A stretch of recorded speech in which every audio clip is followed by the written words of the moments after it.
next step in the short sale transaction is hopefully we've got an offer in. And during this whole time where we've initially listed the house and we've got an offer in, we're working very closely together to create the package that needs to go to the lending institution with the offer.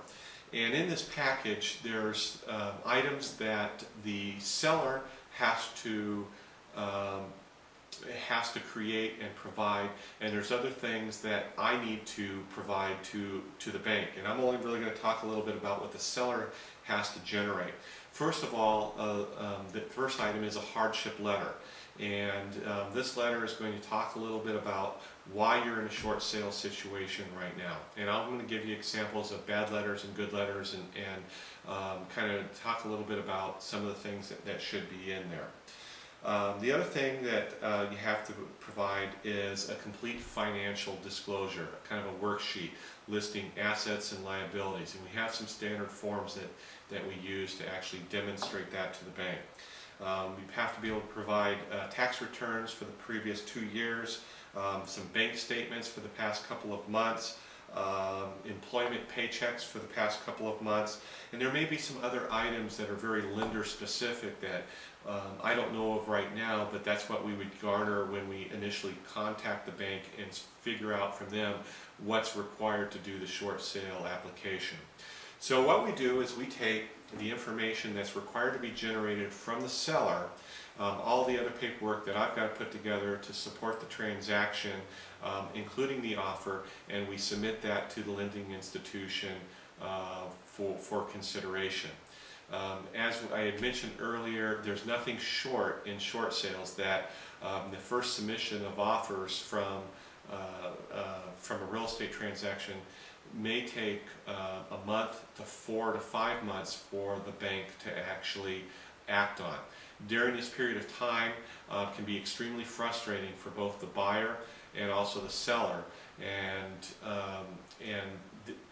in this process I'm continually contacting the bank at least on a weekly basis and communicating back to both the seller and the buyer to any progress with the approval of the transaction. If the short sale application with purchase offer is submitted to the lender and the offer is reasonable and the seller has demonstrated the hardship, then the odds are good that the lender will approve the short sale transaction.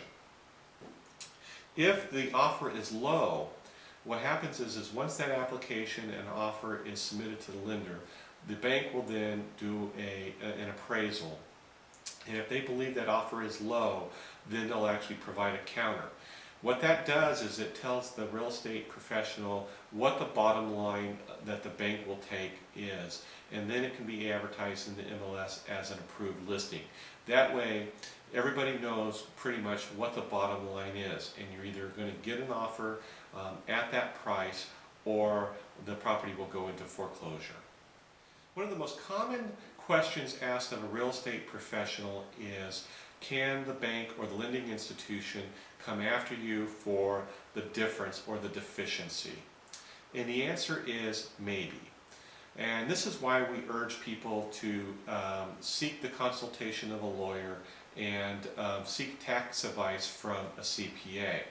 In the state of Arizona, there's laws that prohibit lenders from getting an anti-deficiency judgment or going after you if the property is on less than 2.5 acres and also is a single family or a two-family dwelling.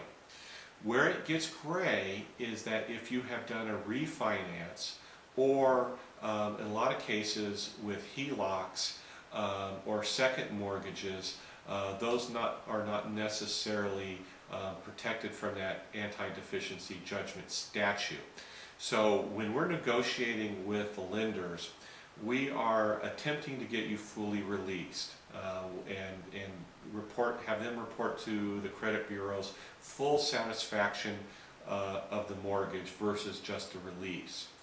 But there are cases with certain seconds or HELOCs where the only way that the short sale transaction is going to work is going to be signing a promissory note for the difference on the second mortgage. If the bank approves the short sale transaction, then the real estate professional will then generate an addendum basically announcing an agreement notice. And from this point in time, the inspection period begins, and close of escrow typically happens within about 30 days of that agreement notice.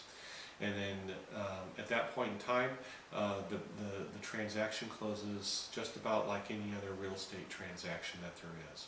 Thank you for watching this video on short sales transactions. Hopefully you learned a thing or two by watching the video.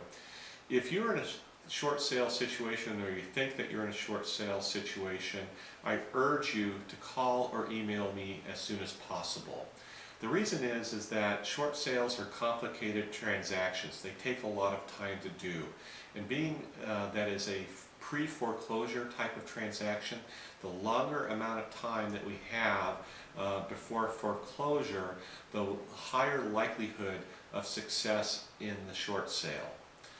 Again, thank you very much. If you have any questions, I'm never too busy to take your phone calls or answer your emails.